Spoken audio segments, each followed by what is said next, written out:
Now, On News Talk 105.9 WMAL. O'Connor and Company. It's 5:06 here on O'Connor and Company. I'm going to be doing this show with a mask on for the next 4 hours. Just better safely sorry. I'm going to try to protect everybody around me. It's like, seriously, they're trying to bring the masks back. I actually did. When it first started, I did do it. I had to do like an hour with a mask on down at CPAC in Orlando. Remember when CPAC went to Orlando the first time? Yeah. In the height of all of the hysteria, February of 21. Yeah. And there were security guards walking around Radio Row telling people to put masks You're on. kidding. Or they were going to unplug our connections. You're kidding. Yeah, wow. well, we fixed that after that first half hour, but that's what it feels like. No, there's Called nothing wrong mercy. with I was just messing around. I was acting like I was doing the show with a mask on because now Montgomery County, the third grade classroom in Montgomery County is now all the kids have to wear masks. Telling you. And it's making national news, of Yep. course. We'll cover that for you this morning as we chug along here on a busy Wednesday. Thanks for joining us. It is 7:05. Hans von Spakovsky on all this 14th Amendment talk. Boy, they really want Trump on the ballot because he's so vulnerable. Oh no, we can't have Trump on the ballot. The sign of a really strong political party is when they go to whatever lengths they can to remove their opponent from the ballot. Yeah. That tells you how confident they are. That's why I was never on board with the whole, Obama is born in Kenya thing. It's like, let's defeat his ideas. Because even if you exclude him from the ballot because he wasn't born in America, which is, based on what we've learned about Obama, is the least of the secrets they've been keeping about him. You're still going to have somebody come up and replace him who promotes the ideas. We got to defeat ideas. Well, it's sort of like you look at the race right now. It's like, okay, bye Biden. Oh my God, we're left with Kamala. Right, or Gavin. All right, 7:35, Gary Katz, Republican candidate for Loudoun County Board of Supervisors. 8:05, Dr. Robert Malone will hopefully bring some sanity to the proceedings with regard to vaccines and COVID and masks and all that. Oh, and Luke Rosiak at Daily Wire has an update on the Loudoun Love Warriors. That'll be coming up at 8:35. Julie Gunlock. Good morning. I'm in a foul No, don't give me exactly. I don't want to hear your good morning. I'm in a foul mood. With this push for masks. And it really made national news. Our friend Clay Travis over there at the, he's just everywhere. Yes. Got a little Fox thing going on. He's got his little sports thing going on. He's got that radio show with Buck Sexton going on. Clay Travis does a lot out there. And it was like right after we went off the air, somebody in Montgomery County school system must have forwarded him this letter that they got their third grade. I guess there's a third grade class in Montgomery County, Maryland, right here in our backyard, where a couple of the kids have tested positive for COVID. This is at the Rosemary Hills Elementary School in Silver Spring. And as a precaution, the principal sent a letter saying every kid in this class has to wear a mask now. Now, this, of course, is... Where do I begin? All of the shutdowns, which I get, Fauci again over the weekend was saying, I never called for a shutdown. Oh where, a year ago he was bragging that he was the one who recommended he also the says, CDC can't force anyone to do We anything. don't I mean, they force anybody to do just anything. make recommendations. Right. I mean, But all of the precautions, all of the shutdowns, all of the, extraordinary measures that were taken in the early days. And again, I have a lot of forgiveness for the first 6 weeks. Sure. Okay. Sure. Until about the end of April, maybe. Yeah. But then we started seeing all these studies from Europe. We saw the studies that children weren't affected. We saw the studies that you could be in. We saw that every European school, Western European school, had kids back in the classroom, and it made no difference. Right. It's like, come on. Then that's where my grace ends. But at the time, every single precaution that we put in place was all based on two fundamental measures, and that was deaths and hospitalizations. Deaths and hospitalizations. Even more than hospitalizations, intensive care requiring respirators. That's what it was all about. You remember the little dashboards we used to have for every state and every county where you could look at the metrics and look at the numbers and, we were looking for this and that. It wasn't about people testing positive. It wasn't even about people getting sick and staying home. And like I said, yes, it was about hospitalizations, but that really had more to do with the beds, Right. more than anything else. Capacity. Yeah. Right. And now we've got, 3 kids in a third grade classroom, and now every one of those children who have already been, think about if you're in third grade right now, that means you were in kindergarten and first grade, maybe preschool, when you had to wear a mask and you were developing your language skills and you were developing your social skills. And now these little 8-year-olds are going to be traumatized once again by the maniacs in the Montgomery County public school system. Pull your kids out of that classroom. No kidding. Quit one of your jobs. I'm sorry. Move out of Silver Spring. Move to a cheaper part of the it's state. It's not just a cloth mask. Any mask and is bad. homeschool. It's not in any mask is bad, but they're insisting on N95. And that's the other thing. Yeah. And go ahead and try to find an N95 for a 3-year-old's face. They don't exist. They literally don't make them for children. It is outrageous. And I hope, look, what is going on in Montgomery County? First of all, they don't care about parents, right? They don't care. Don't forget, this is the same county with the opt-out problem. We're going to tell your kids all about their genders and confuse them and tell them about their, bits and pieces and talk about it openly in class when they're in kindergarten and you're not allowed to pull your kid out. Well, this is what happens when people in power, when there's no check. This is insane. Insane. This letter is to inform you that 3 or more individuals have tested positive for COVID-19 in the past 10 days. We're taking the following steps to keep our school environment as safe as possible for in-person teaching and learning and to prevent further transmission of COVID-19 in this group. Please show. Signed Rebecca Irwin Kennedy, who's the president of this school. The principal. Show your work. You know how when you're in school and you give the answers, that's not enough. You have to show your work. So Rebecca Irwin Kennedy, in the same way that you would ask these third graders to show their work in basic long division, if you still teach that, if you have time between the anti-racism Ibram X. Kendi book reports and the questioning Gender of studies. 17 different genders that may be floating around. Show your work how these masks on third graders will, how did you put it, prevent further transmission of COVID-19. Show your work. Yes, and parents should be writing letters.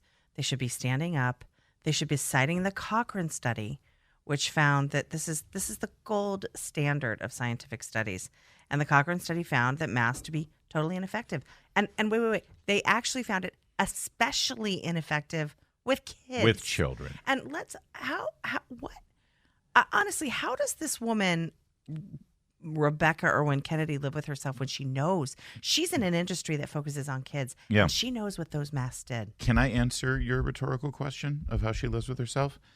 You said they don't care about parents. They don't care about taxpayers. They don't care about science. They don't care about the law. They don't care about individual rights. And they surely don't care about children. Who does a principal of a school in Montgomery County care most about? The teachers union. The teachers union. That's right. Yep. That's it. Yeah. That's all this is. That's all. You this know is. that the teachers union for Montgomery County said you got 3 more kids in that classroom. That teacher will not show up if you don't do something about this. And I'm telling you right now, the teachers union is looking. It's like the camel's nose. They are looking for any way to get back in there and close these schools and reinstitute mask mandates and vax mandates. Yeah. These teachers unions are hungry for the control. They have such leverage. We're not going to open these schools until, one, we're put at the front of the line for vaccines, up ahead of elderly people and disabled. We're not going to open these schools until you give us more money that still remains unspent. Dr. Marty Makary, who's a frequent guest on this program from Johns Hopkins, I think this may have been the first media outlet he ever appeared on, actually. He replied to this on social media saying, the second pandemic is here, a pandemic of misinformation. Mm-hmm. And that's what we're here for, to wade you through that. And that's why coming up later in the program, we're going to speak with Dr. Robert Malone. He'll join us at 8:05. Please, I know you got busy mornings. You're tuning in here at 5:15. Make sure you set an alarm if you don't stick with us, and you really should stick with us. I mean, where's your loyalty, for God's sake? But if for some reason you need to step away, get back here at 8:05 so you can hear Dr. Robert Malone sort of help us wade our way through this. The reaction to this Montgomery County decision has been pretty wide sweeping. We'll tell you who has been reacting to it, including elected officials in town, former members of the Trump cabinet, et cetera. And who hasn't said anything? Who's fine with this? Who's willing to step aside and allow your children to have to strap masks on their faces to go to elementary school again? We'll tell you who they are, too, in just a moment. But first, it's 5:15. WMAL traffic and weather every 10 minutes, first on the fives. Hopefully she is maintaining social distancing and wearing the... You have the hazmat suit on there, Jamie Whitten, in the Hadid Carpet Cleaning Traffic Center? I do. There it is. Thank you. Well, we'll figure it out. I had my mask on. Oh, I have to take my mask off. I gotcha. WMAL. Making sense of the news. Live. From the Home Paramount Pest Control Studios. Home Paramount, the leader in pest control since 1939. On the next Vince Coglianese show, the big story that the media absolutely refuses to tell you about today, we've got it 3 o'clock here on WMAL. Sarah Huckabee Sanders, who is now the governor of Arkansas, she saw this notification out of Montgomery County, Maryland, said, "This is crazy. Rest assured that as long as I'm governor, Arkansas will not force our kids to wear masks in schools." That's the kind of leadership that you're looking for. How about Wes Moore? This is in his state of Maryland. Wes Moore, governor of Maryland. Do you want to know what he had to say about this? Not a damn thing. Nothing. He's willing to sit by and watch children in Montgomery County, Maryland, suffer at the hands of the teachers union on this. I thought his slogan was "Leave no one behind." Oh. Third graders in Montgomery County are being left behind, Governor Moore. I know that doesn't fit into your really well-produced TV ads, but let's step up and do something and show some leadership. But surely Larry Hogan said something. No. Yes, he said, "It's great to be here in New Hampshire." Look at all you great no labels people. Give me your contribution. Money. Yeah. Meanwhile, at the White House, Karine Jean-Pierre was answering questions with regard to First Lady Jill Biden. We broke the tragic news here on the program yesterday that Dr. Jill Biden has a cold. On the brink of death, basically, because of this latest round of COVID-19. They issued a press release. And she said yesterday, Karine Jean-Pierre did, first of all, reassuring everybody that Joe Biden tested negative. But of course, we know, like Barack and Michelle Obama, like Kamala Harris and who's that guy? Lance? Bob. Bruce. Dan. Chad. Chad. Her husband, Chad, they have a very intimate, loving, close relationship. They can't keep their hands off each other, these two. As Jill and Joe, just like Michelle and Barack, can't keep their hands off something. And so it was very strange because we assumed that if Jill Biden has it, then Joe Biden would just have like it. our situations when our spouses. Oh, I thought you meant you and me. We're not quite that close. No. Yes, when I got COVID, Meredith got it within a day. Yes. And Same so this is what happens in a normal, loving relationship. And God knows Joe can't keep his hands off every other woman that comes in his radar. Point. So Karine Jean-Pierre assured everybody that Joe Biden had tested weirdly, strangely. Boy, those boosters sure must be working for Joe because he didn't get the virus. President Biden tested negative last night for COVID-19 and tested negative again today. He's not experiencing any symptoms. As far as the steps he is taking, since the president was with the First Lady yesterday, he will be masking while indoors and around people in alignment with CDC guidance. And he, as has been the practice in the past, the president will remove his mask when sufficiently distanced from others indoors and while outside as well. 30 minutes later, he was doing a Medal of Honor ceremony for an American hero who's probably pushing 90 years old. Yeah. And there's Biden without his mask, breathing down his neck as he put He arrived with a mask, though. And took it off to be close to the man who is in his 90s. Yes, exactly. And everyone else. Right. I mean, because he walked through that path. Of course. There wasn't 6 feet there. That's okay. As we head into the fall, we have more tools and systems available today to help communities this fall and winter season, including safe, updated vaccines that will be available mid-September. Wait a minute, but we know for a fact, under oath, under sworn testimony, and even concessions from people in the administration, that the vaccines don't prevent you from getting sick and they don't prevent you from spreading the virus. Right. Karine Jean-Pierre? We know that these vaccines work, right? We know when people stay up to date with their vaccine, that works.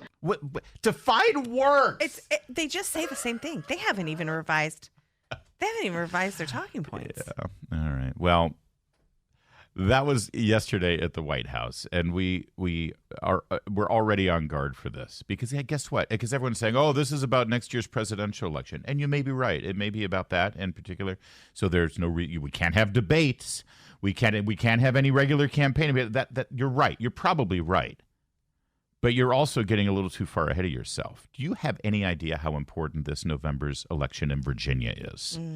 Do you have any idea how, if Republicans follow Glenn Youngkin's plan to secure your vote and vote early and get out in front of this game and have a game changer for Democrats in a state that they don't even consider to be competitive anymore, do you realize what a game changer that will be for next year's election? Yes, ultimately it is about next year's election, but what you're seeing right now on the ground, especially here in our region, it's about this November. It's about Glenn Youngkin. It's about Virginia being a state in play next year. And it's about the ascendancy of Glenn Youngkin's ambitions. It is so interesting that you say that, because yesterday during the press conference, the daily press conference, Karine Jean-Pierre, she went to say another word. I can't even think of it, but she kept mistaking and saying midterms.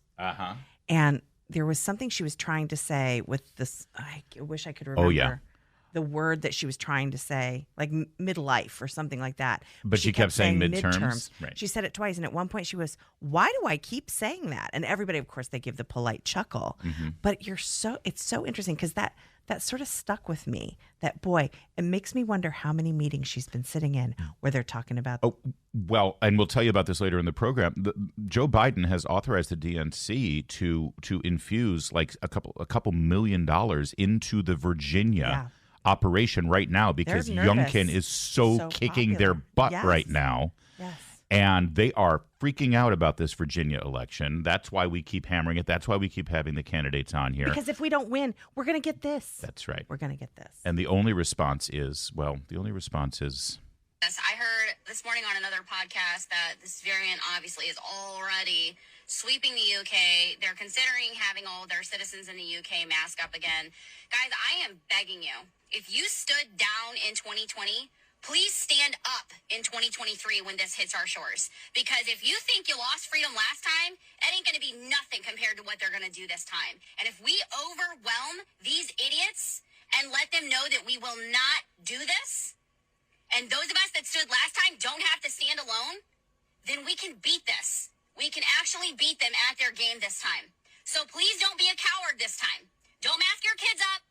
Don't go and not go to the grocery store without your mask on. Don't send your kids to school with masks on. Don't stop hugging each other. Don't stop going to church. And if your pastor shuts his doors, find a new church. If your pastor finds a way to agree with the narrative, find a new church this time. We are living in the end, and they are trying so hard to tear down our country from within. All right, so obviously we're concerned about the children in the elementary school in Montgomery County and across the entire area here. We're concerned about our fellow citizens. Nationwide. This is not going to. But it feels like, because this is D.C., everything's going to start right here. We're concerned about them. We're concerned, of course, about the First Lady, because I don't know how anything gets done at the White House if she's sick. Good right? point. We're, of course, concerned about the president because, as you like to say, his brain is mashed potatoes. Yes. All of those things concern us. But yesterday we got news that really brings this whole COVID-19 concern, panic, right where it belongs. I mean, it brought it home to where we all live and breathe. It was opening day for the new season of The View. As you can see, Whoopi is not here. She has COVID. Yes, it's back. It's back. It's back. But she's on the mend. She's on the tail end, and she'll probably be back this week. But sorry she's not here. For those of you who are looking forward to seeing her.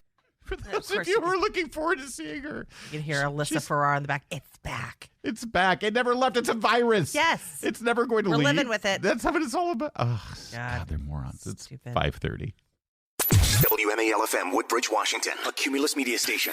Making sense of the news. News Talk 105.9. News now. WMAL News Now. on News Talk 105.9 WMAL. O'Connor and Company.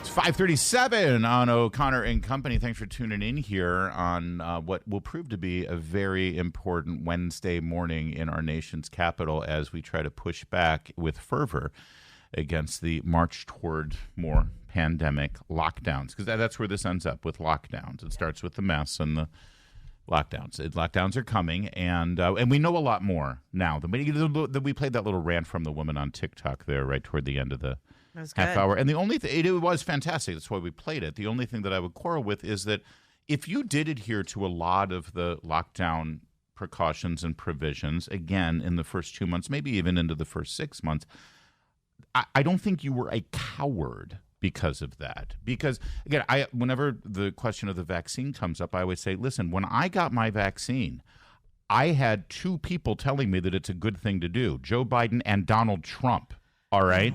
So don't start with me about how, you're just a sheeple and you're just a coward. It's like, no, Trump was actually the biggest cheerleader for that vaccine. We didn't know.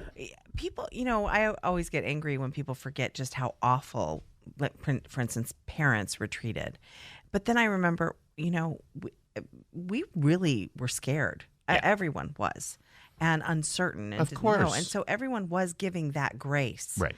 And we did see deaths, especially of old people. Yes. And when listen, if I was in an elevator and I wasn't wearing a mask and suddenly an old person came onto the elevator with me with their triple mask on, I didn't want to freak them out. Right. That doesn't make you a coward for doing that. So I would quarrel with that. Although now, and the reason that we're so vociferous right now is because Larry, we have the science. No. And I will say that rant was so appropriate because in Alexandria, Virginia, they actually started an open schools program or an open schools group that literally became so sheepish and refused to really push back on these policies and go public with things. And that did happen. You know what? And you're right. So let me rephrase what I'm saying, because if by coward she means afraid of other people's judgments, or other people's condemnation of you, or the Chardonnay Antifa who will say you're killing grandma because you're right. That's right. If you weren't a coward, if you were actually genuinely concerned about your health or your children's health or your grandparents' health, because there was so much unknown about the virus, that didn't make you a coward. It made you cautious. No, but as it went on, and now in Alexandria, Virginia, schools were closed for 18 months. Right. Oh. And I mean, after 6 months, there were mothers that I talked to, I had private messages with. They were like, "Well, we don't want to push back too hard. Like, we don't want to make people mad." Right. That's my point. That is cowardly. Yes. I don't want Mrs. Jones to be, angry at my kid. I don't want the initial uncertainty. It didn't. But there is no initial uncertainty anymore. No. We have the studies. We have them published, triple verified. Yeah. We have medical professionals. It ain't our first rodeo. Thank you. All right. So. So that being said, and Dr. Robert Malone will be joining us at 8:05 to sort of help us wade through this. If you don't remember, Dr. Malone is the person who actually invented the technology used for the mRNA vaccines. And it should be pointed out also, when we just heard Whoopi. And he was smeared. He was smeared throughout COVID. Right. Oh, he's a kook. Right. All this stuff. So he's been subject to this kind of treatment. Right. And the difference between Dr. Robert Malone and you or I is that he's literally a doctor. Right. Literally a doctor. And as we continue these discussions about where they're trying to lead us with the masking and with the lockdown, they're leading to a lockdown. Make no mistake. And as we try to push back on that, it's important for us to caution you. We're not giving you medical advice. Because we're not doctors. No, we're not. But we're saying when they put masks on kids, when 3 kids become infected, right? I mean, it's going to be a lot more than 3 kids. They're going to shut these schools down. Right. And it's right here in it's in Silver Spring, Maryland. And it's like, here's what they haven't told you. Are these kids sick? They don't even say in here that kids are sick. Nope. Yeah. They just said they tested positive. They don't say the kids are sick. Right. Show me how this affects children. We know how it affects children. We know how it affects children. And we know how masking affects children. And that's what makes this so monstrous. And if the teachers are really they're so angry through their union representatives, then they should find another. It's been a lot of years now. They can find another job. Okay? Honestly, let them find another job instead of taking it out on our kids, taking their paranoia and their hysterics out on our children. I was really disappointed with the fact that a lot of teachers did not, because you and I are always very clear. This is the teachers union. They are orchestrating this. They are managing this. They are pushing for all these really devastating policies. But I got real frustrated with we don't want to, attack the individual teachers. But they were quiet. They were silent. Right. And look, fine. At the time, maybe they were intimidated by their union, maybe whatever. But now we know what has happened, the true harms, the learning loss, the speech problems, the suicides, the depression, the anxiety. Right. We know this. Stand up. If you are a teacher and you are afraid to stand in front of a classroom of children because you think that many of them might test positive for COVID-19 on any given it's time day. to find a new job. Yeah, you are literally demonstrating ignorance to those children. You are actually Yes. teaching those Yes. children bad Information. science, Yes. bad facts. If you're in the business of teaching, you're actually teaching them something that is false. There is a wonderful line of work called medical information data entry, where you work from home and you just put in data into a computer.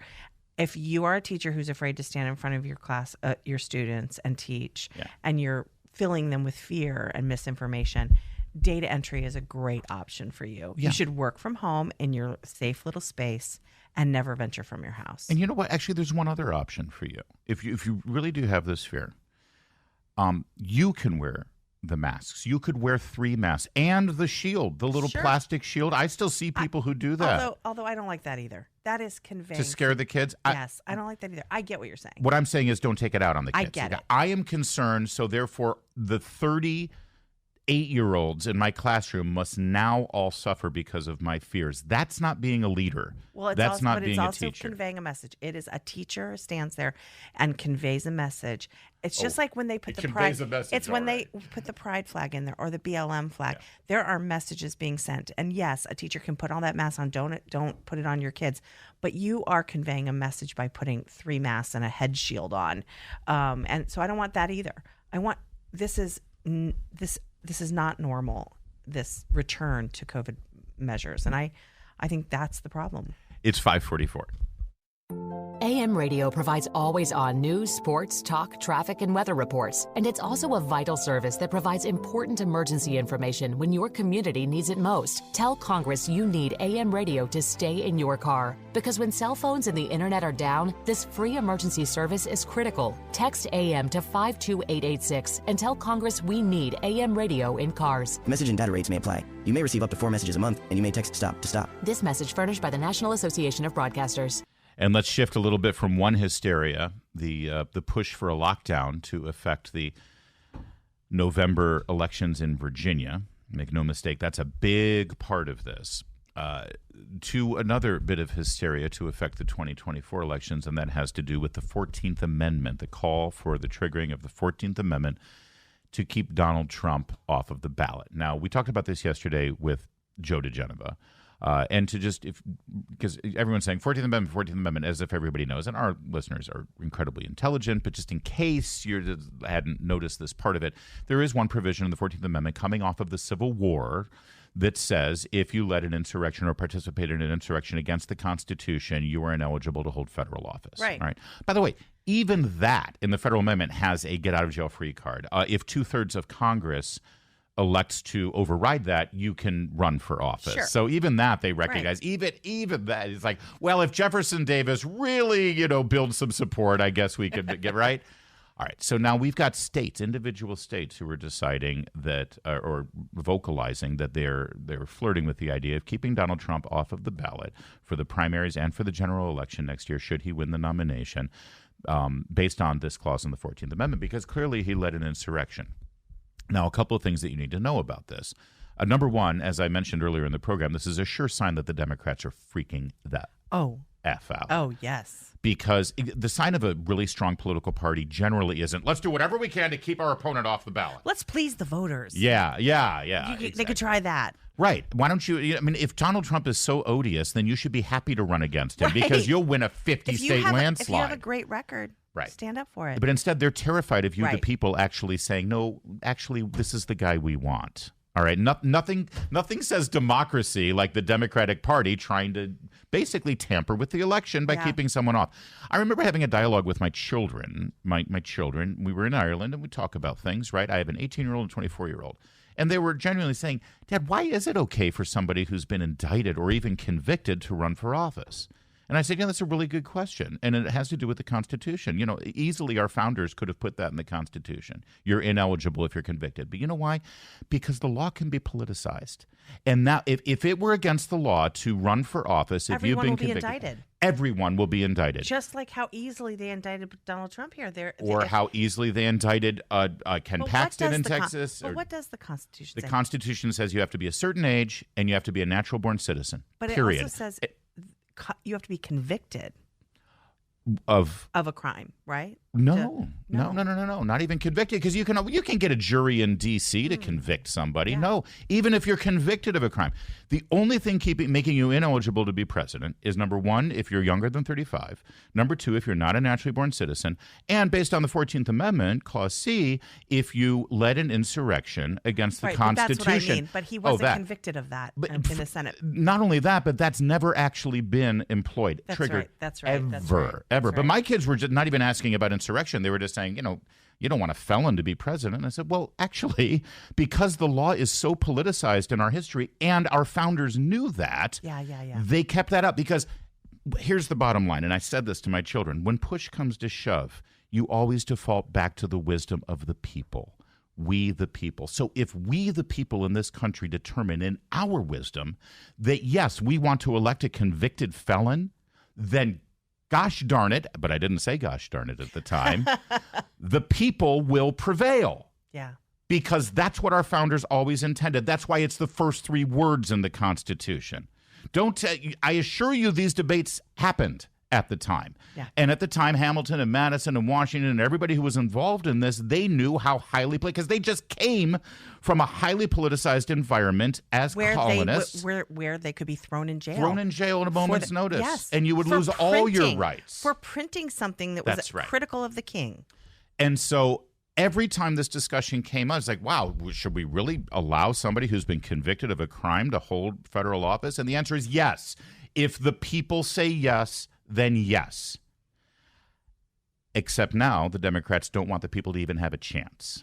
They want to keep Donald Trump off by using this 14th Amendment thing. You're right. He hasn't been convicted of this. But not only that, he hasn't even been charged with insurrection, Donald Trump. But not only that, with the 1,000, and it is up to 1,000 people now who have been arrested and are facing charges from January 6th. Do you know how many of them face insurrection charges? None of them. Yeah. So not only Donald Trump hasn't been convicted of insurrection. You wouldn't know that. Of course you would. They say they. Of course, it was an insurrection. It was an insurrection. Yes. They'll say Donald Trump is facing charges pertaining to the insurrection, and it's really? Wow, show me that charge. That's why Georgia. It's RICO. It's like these. Right. The Georgia case is a RICO case, not an insurrection case. The special counsel Jack Smith's case is again not a case of insurrection. They are not charging Donald Trump with insurrection. They're charging with him impeding a federal procedure or process. Right. Tampering with evidence. Donald Trump has never been charged with insurrection, let alone convicted. No one arrested pertaining to January 6th. Even the Proud Boys leaders who have been sentenced to 18 years, they weren't sentenced for insurrection. Nobody has been sentenced for insurrection. But these Democrats, and this is the reason why the Constitution is the way it is, because it can be politicized with partisan fervor, and that's what we're seeing right now in these states. They're trying to employ the 14th Amendment erroneously, falsely. As Joe DeGeneres said yesterday, the states have nothing to say about this. This is a federal issue. It's so funny because Donna Brazile was sort of invoking this idea that he's a Teflon president, nothing sticks to him. Yeah. No, it's because of the Constitution, which is protecting him. Yeah, the Constitution is the best Teflon of all. Yes. Exactly. Senator, but it looks like Republicans are showing a backbone on this. Yes, you saw, by the way, Tim Kaine. Virginians, could we please rally behind a candidate here and get rid of Tim Kaine? Tim Kaine showed up communist wife on George Stephanopoulos this weekend saying, I think it's a very good case to keep Donald Trump off of the ballot. I mean, why? Because of Russian collusion that kept you out of the... It's not a matter of your opinion, Tim Kaine. Right. It's a constitutional matter. Well, Tom Cotton reacted to Tim Kaine's statement on social media and said, Democrats are nervous because Americans know Joe Biden wrecked the economy and is mentally unfit to serve. By the way, that's not a pejorative. A poll yesterday that we told you about shows that 73% of Americans think that he's unfit to serve. And a vast majority of Democrats. Yeah, 2/3 of Democrats. But that's no continuing with Tom Cotton. That's no reason to take the radical, illegal, and un-American step of partisan attorney generals and secretaries of state removing opponents from the ballot. But that's exactly what we're watching from this march toward the pandemic lockdown again, and this move to remove Donald Trump from the ballot. We are looking before our eyes, tampering with the 2024 election. election. And as you so skillfully pointed out and explained, Larry, it is not. Yes, it is an attack on Trump. But it is an attack on we, the people, on our ability. It's more of this choice architecture from the Democrats. We're going to take your choices away. They hate you so much. Yes. Well, they're scared of you too. Yeah. So keep your eye on the prize. Keep focusing. Hans von Spakovsky, a legal scholar from Heritage Foundation and a former veteran of the Justice Department, he'll join us at 7:05 to talk about this 14th Amendment nonsense a little bit further. Right now, it's 5:54.